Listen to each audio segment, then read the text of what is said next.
I'm Rachel, and I head up plastic-free communities at Surfers Against Sewage. And what I'm going to do today is do a very brief overview about what we do at plastic-free communities and why. But then we'd really like to open it up to any questions you've got about reducing your single-use plastic, because this campaign is all very much about tackling the problem at source. We're never going to beach clean, street clean, community clean, river clean our way out of the plastic pollution problem. There's just too much plastic there now. So what we need to do is stop it getting there in the first place. And this is what this programme's all about.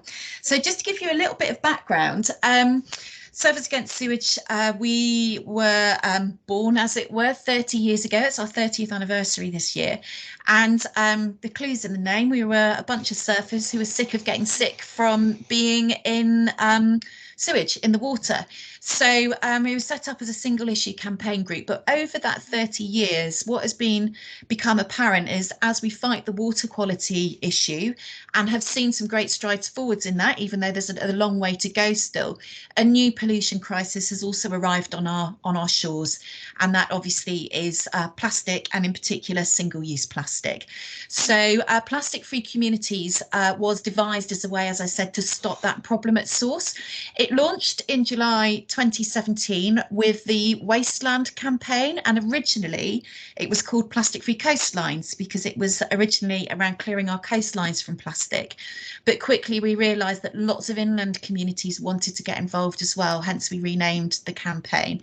But the first thing I was going to show you was our launch video for the campaign. So it should hopefully play now if I've shared my sound. So bear with me a second because I might have to change my settings so you can hear it. If you can't hear it, let me know.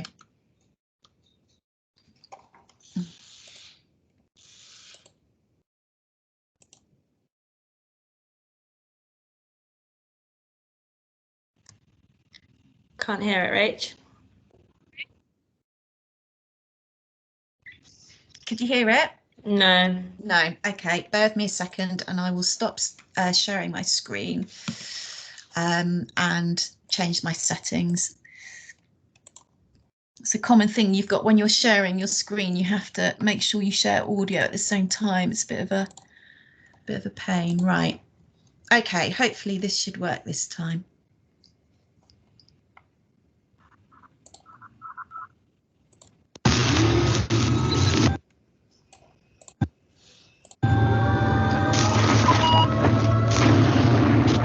We live in a dangerous time. A new superpower is rising in the Pacific. A country 5 times larger than North Korea is amassing the greatest chemical threat ever known.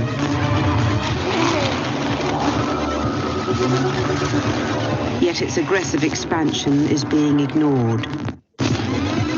Governments refuse sanctions, and leading corporations continue to profit from it. The battle for the Pacific has already been lost. But this is just the start. Expanding its borders with the plastics we throw away, it threatens the entire planet.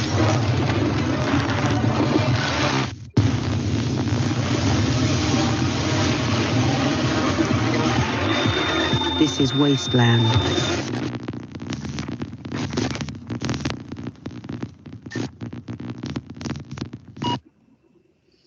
So as you can see there, that was Join the Resistance.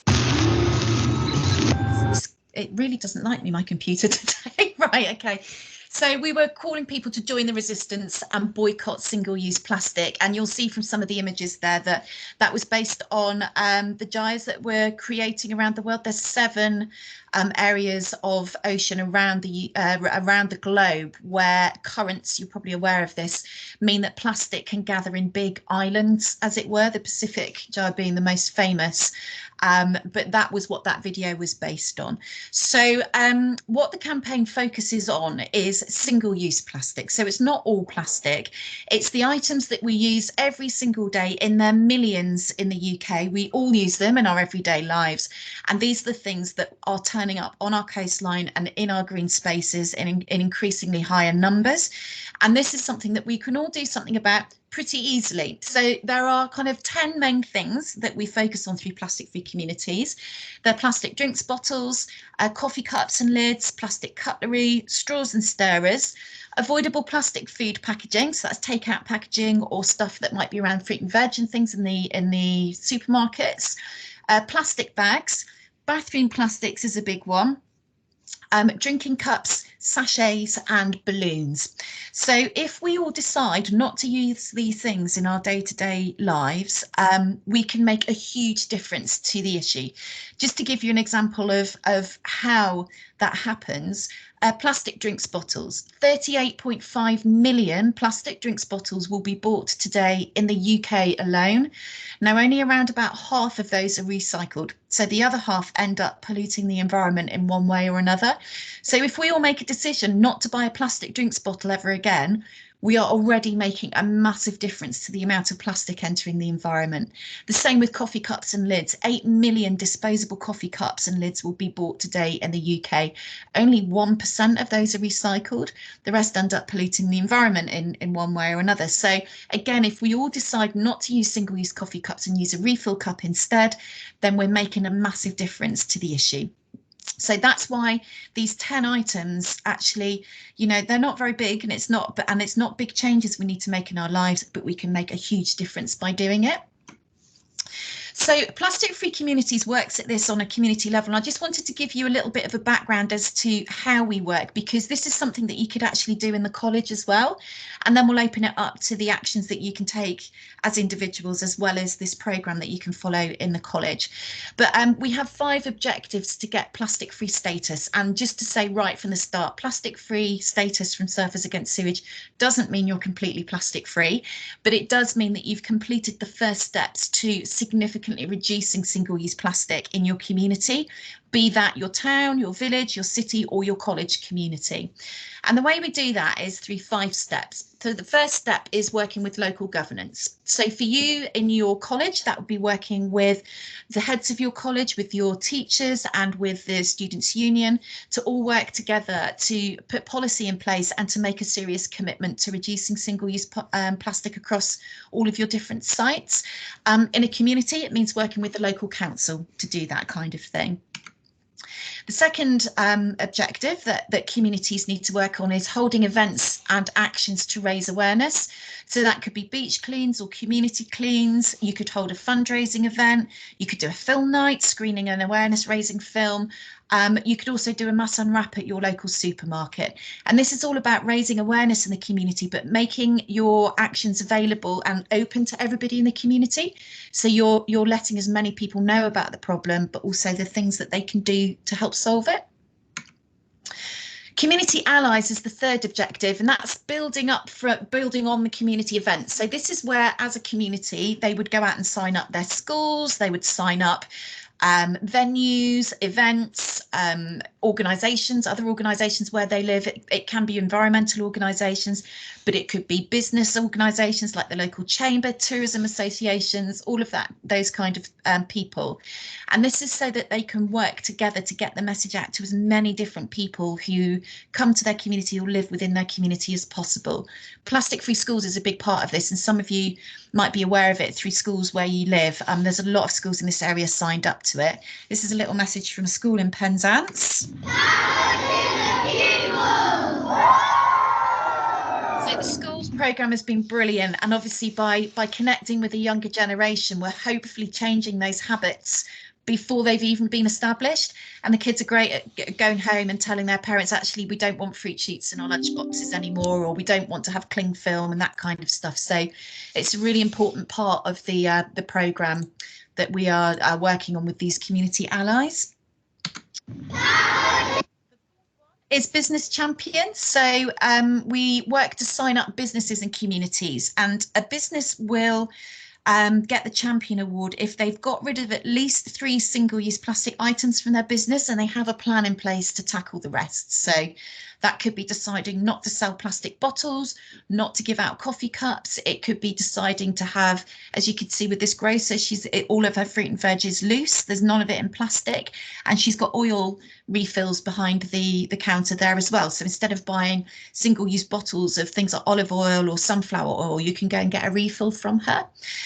In your college community, that would be working with outlets. So if you've got a Costa on site or a cafe or a kind of refectory or canteen, you would work with them to get them to stop giving out single-use plastic.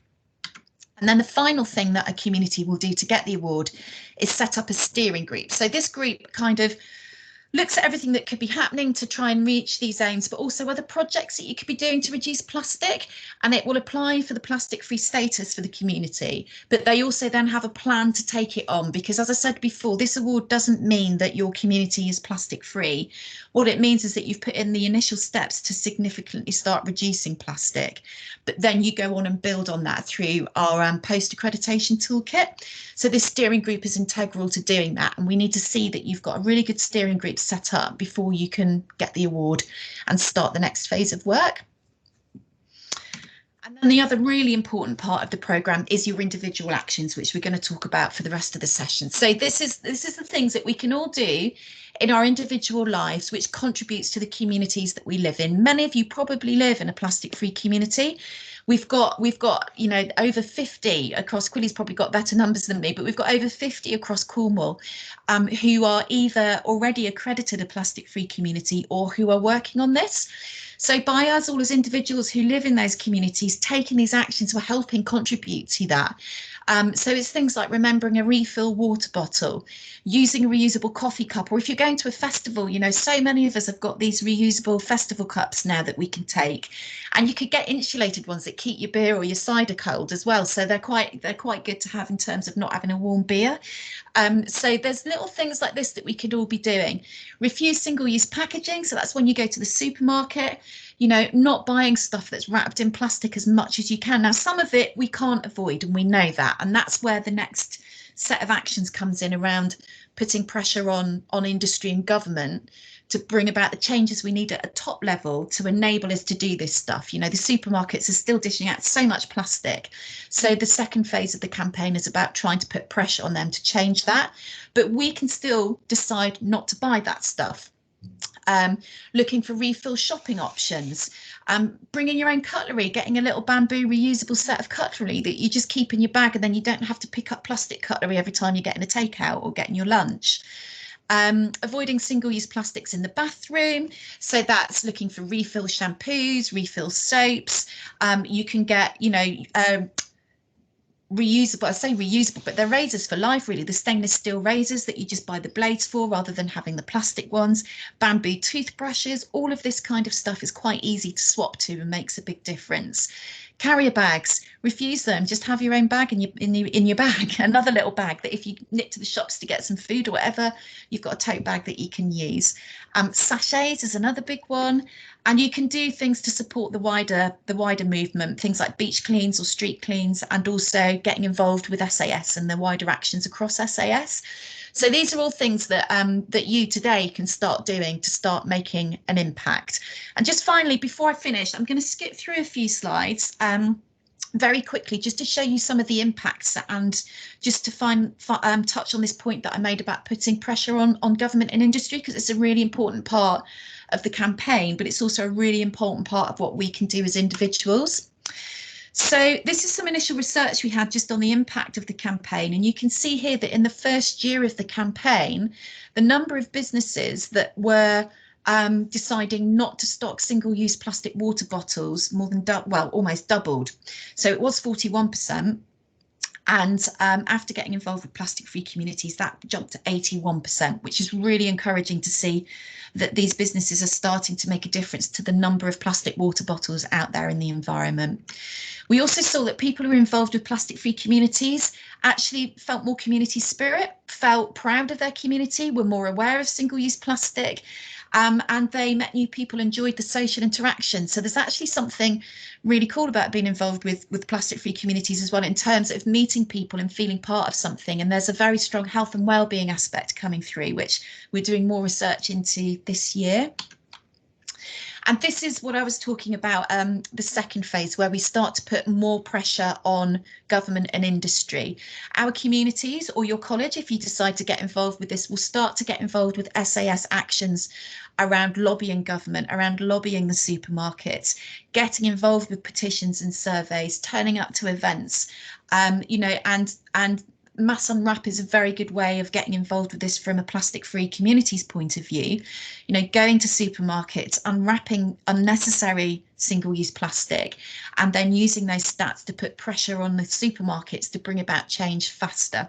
So the second phase of the campaign is all about bringing those changes about, because we can't do it without government and industry changing as well. We need a top-down and a bottom-up approach. So that's a very whistle-stop tour of plastic-free communities. But what we thought we'd do now is open up the floor to any questions that you might have, so that, yeah, if you've got any specifics that you'd like to ask us around how do you reduce your impact, things that your college can do, we're more than happy to help.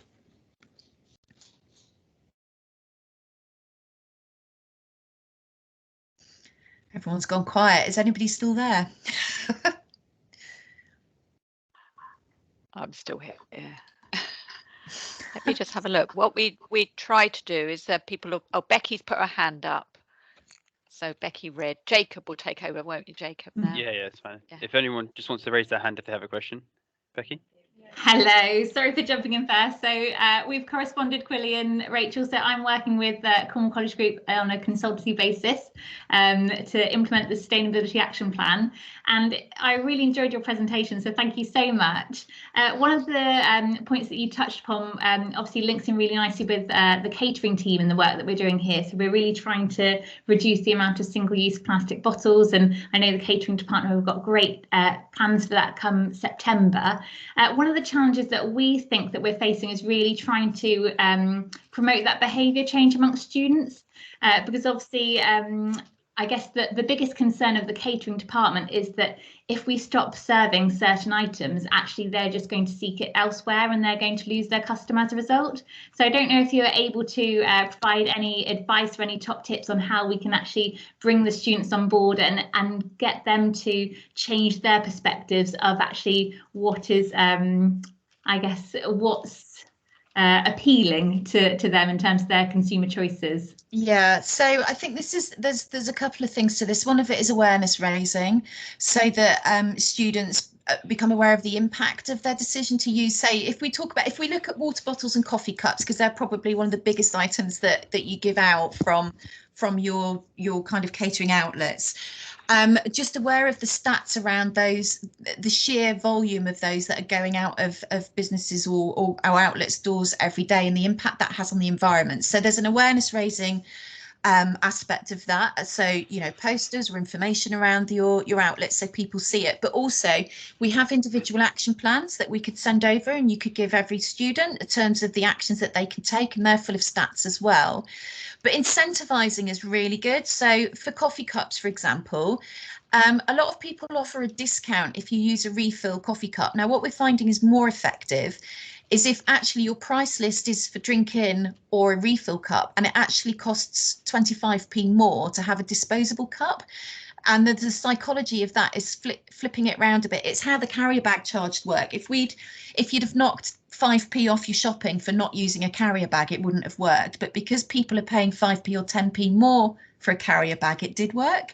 So employing tactics like that around making it more expensive for disposable, you know, an incentive for bringing a refill coffee cup is a really good way to go. In terms of water as well, it's just making sure there are plenty of refill options available, and showing students how much money they save from not buying bottled water. If you imagine you're buying, say you're spending 50p a day when you're at college on a plastic bottle of water, that's what, £2.50 a week, which adds up to £10 a month, which adds up to however much over the year. You know, you could say while you're at college, that's 90 quid a year you're saving by not buying one plastic water bottle a year. So it's using the stats and the numbers like that to kind of get the message home. Great. Thank you. Sorry, Becky. I'm not sure who's next. We've got Ed next, and then Jill after that. Hi, yeah, thanks. It's just a quick question really for myself. I've got learners here, but the question is mine. I'm a huge advocate of surface against sewage and reducing plastic is a real sort of area of concern for me. You know, I think going forwards we need to really cut this down. I was just wondering if Surface Against Sewage have got any plans going forwards with regards to reducing plastic in other areas, not just the single use, so things like discarded fishing gear, for example. Do you know if there's anything coming up from yourselves around that? Because I'm aware at the minute, I believe there's enough long line in the oceans at the moment to go around the earth something like 500 times. So there's an awful lot of plastic there. I was just wondering if you guys have any campaigns or plans around, you know, reducing the amount of plastic waste from fishing practices going into the oceans. So the main focus of this for us, since we've been involved in the beach cleans, has been yes, fishing gear is something that's picked up a lot off beaches. We've taken part in all sorts of different programs and initiatives monitoring that, feeding that back. Again, like we feed back data on plastic, that then goes into wider discussion and campaigning around fishing gear, and also a lot of our communities actually gather up all of that fishing gear to make sure that it's disposed of responsibly as well and reused. So they're working with local organisations. Down here we've got things like Fishing for Litter and Odyssey Innovation, who will collect all that stuff and make sure that it's reused. In terms of wider campaigns, it's not actually mine and Quilly's remit. We don't work on that side of things. So in terms of stuff that's coming up on the wider piece of work, I can field that one back to the campaigns and policy team. From our point of view, though, it's definitely something that we see come up on the beaches through our communities cleans, and that they basically feed back the data to us so that we can use that as a campaigning tool and put pressure on. Yeah, that's perfect. Thank you. I was going to say, I only bring it up because I've done so many beach cleans myself, and pretty much every beach clean, there's always some sort of discarded fishing gear there. Yeah. So it's, you know, it's part of getting the systems in place to be able to dispose of that responsibly. And again, it's a great awareness raising piece to be able to go out and do a beach clean with people and show them what the problem is. Once people see the problem, they can't unsee it and they want to do something about it. Yeah, completely agree. But yeah, if you drop us a message, we can put you in touch with the campaigns and policy team, and they can give you more information on what our specific campaigns and policies around it. Perfect. Thank you very much. Cool. Thanks, Ed. Jill, do you want to ask a question? Hi there. Yeah, just to say I've also been a member of SAS or supporting you since the very beginning. Brilliant party that first year. But, you know, I just wanted to say I'm at the Newquay campus of the college, and here we've been trying to be plastic free for a number of years now. We actually sort of sell the R cups, you know, the new name and the recyclable cups. We sell them for £2.50 to students at the beginning of term, so that they've got a coffee cup. They've got that throughout the year. We give them plastic bottles as part of induction as well. So they've not a plastic bottle. Sorry, that sounds wrong. A recyclable bottle that they can use throughout the year, and have water dispensers all around the campus. We don't have balloons on campus. I think the students sometimes think we've gone balmy, but we're not allowed to have balloons on campus. We're that strict about having plastic. But there's always issues about some things when it comes to sandwiches and things like that for lunchtime. How, if we're going to have them brought into the site, which we have to do, then they will be packaged. There's still some things that we really struggle with, you know, and it's how we can do that as a corporation. And we were at one stage bringing our plastic sandwiches from, you know, 3 hours away by van, which doesn't seem to be sustainable. Or no, you know, it's all a balancing act, isn't it? And how do we get through? Another one, I live in Perranporth, and I spend Saturday and Sunday mornings on the sand dunes picking up plastic.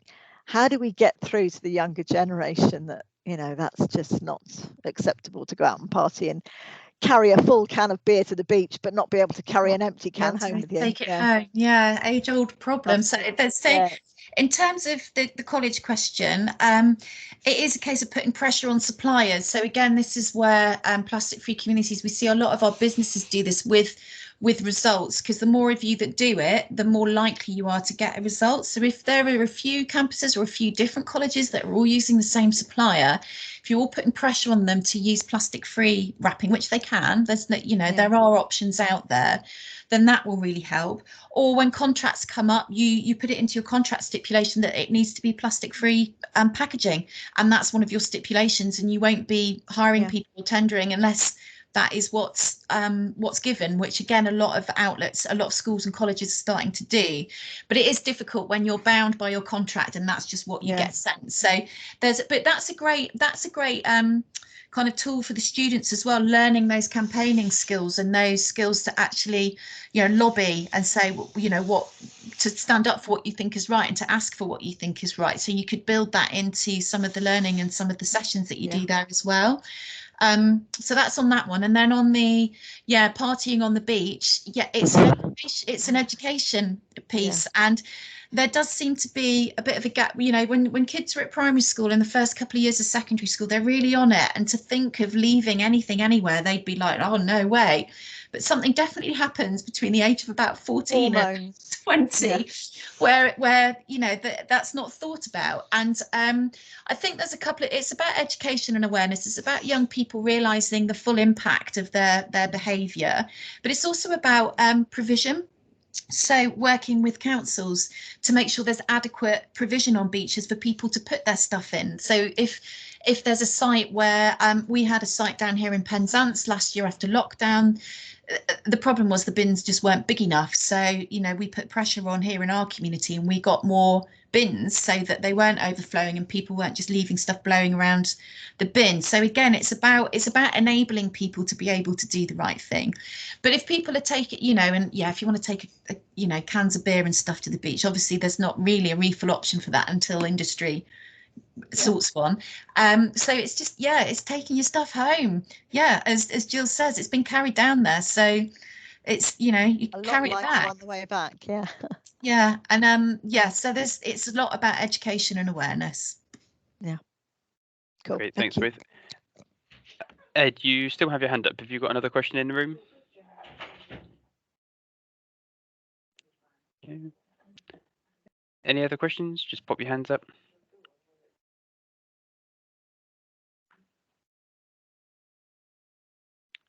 Becky.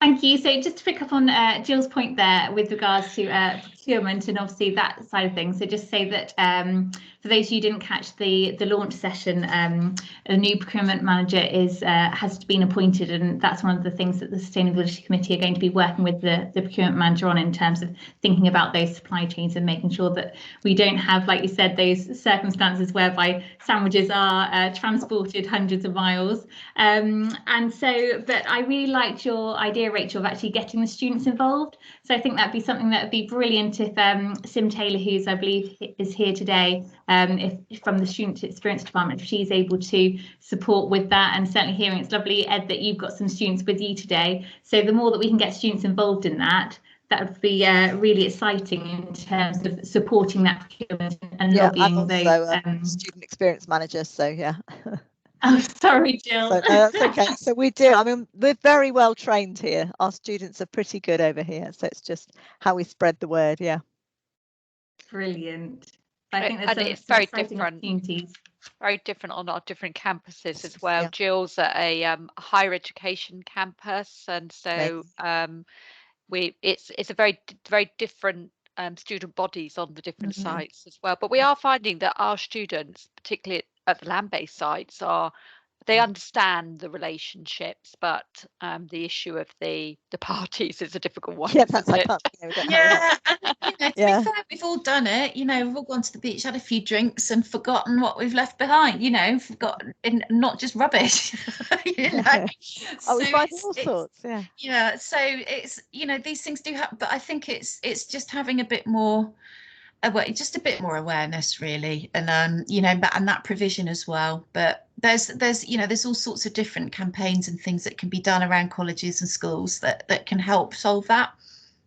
Yeah. And again, if you got, Cornwall College aren't signed up to Plastic Free Communities. If you wanted to sign up and get the toolkits, get all the resources, we can do that, and you can sign up to become a Plastic Free Community in your own right, which would contribute to the Plastic Free Cornwall plastic free status. But your individual campuses so in Newquay you would contribute to Plastic Free Newquay, and in Camborne it would contribute to Plastic Free Camborne, Redruth and Poole. So there are ways that you can get involved with your local communities, and your local community leads could support as well. Thank you. I did notice that Vicky Mitchell's got her hand up. Have you spoken, Vicky? No, I haven't. Yeah, hello. Thanks, Sim. Hi, I'm based at the Camborne site. So it's interesting to hear how Newquay are managing waste.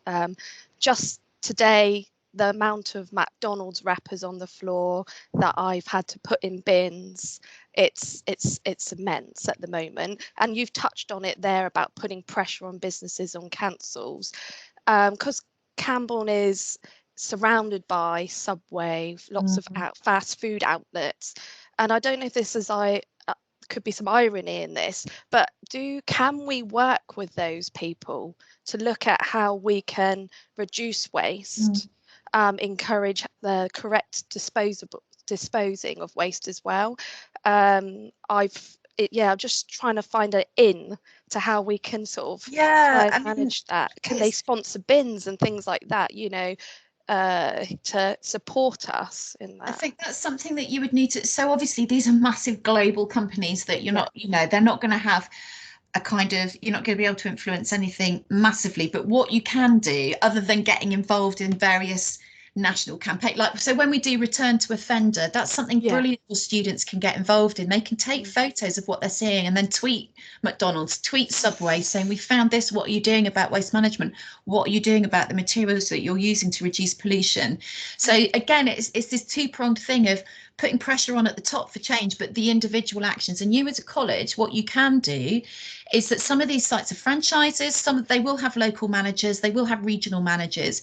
You can connect with them and say, is there something we could pilot, or is there something we could get off the ground locally that can try and solve this problem?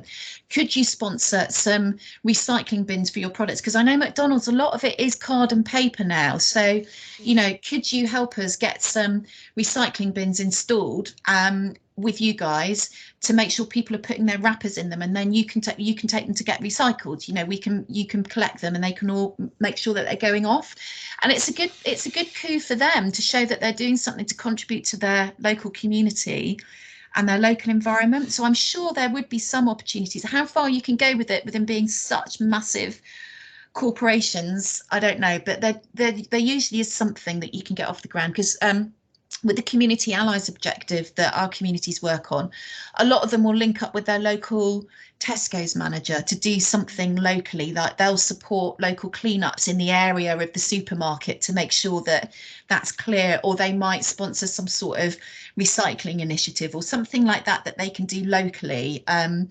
They've got a little bit of flex of what they can support, so it might be worth looking into. Yeah, no, definitely. Yeah, thank you. Great. Has anyone else got a question? I didn't see a couple of hands then, so if you have got your hand up and I haven't seen it, just unmute yourself and ask away. No. Rachel, is there a contact email, or is there like a telephone number if people do have any questions afterwards that they may, if they want to get involved with any SAS campaigns going forward? Is there a good way to get in touch? Yeah, so Quilly is your person for that. Quilly, do you want to kind of give the lowdown? So you can just email us it's plasticfreecommunities at sas.org.uk. So pop an email to us there, and if not, there's more contact details on our website. I'm afraid I don't know the phone number off by heart. It's not really bad. I'm just going to put the email address in the chat. Was it plastic free, all one word? All one word, yeah. Communities. Yeah. At SAS. SAS. At sas.org.uk. Perfect. There's also the website plasticfree.org.uk, which has loads of information on there about how you can get involved, and you can sign up through there. And also you could sign up as individuals to get individual action plans. But I think after today, if we're honest, we've got individual action plans coming out of our ears because of COVID. All of our events were cancelled last year, and we'd done our order for the year for individual action plans for events. So we've actually got a massive job lot at the office right now. So if you wanted us to get some to you so that you could give all students an individual action plan, that wouldn't be a problem. Thank you. It's lovely. Perfect. Great. Well, unless there's any other last minute questions, I think we will leave it there. But thank you so much, Rachel and Quilly, for your time today. It's been really interesting. And thank you everyone else for joining us, and have a great rest of the afternoon. Okay, thank you. Nice to see you all. Thank you. Bye-bye. Thank you.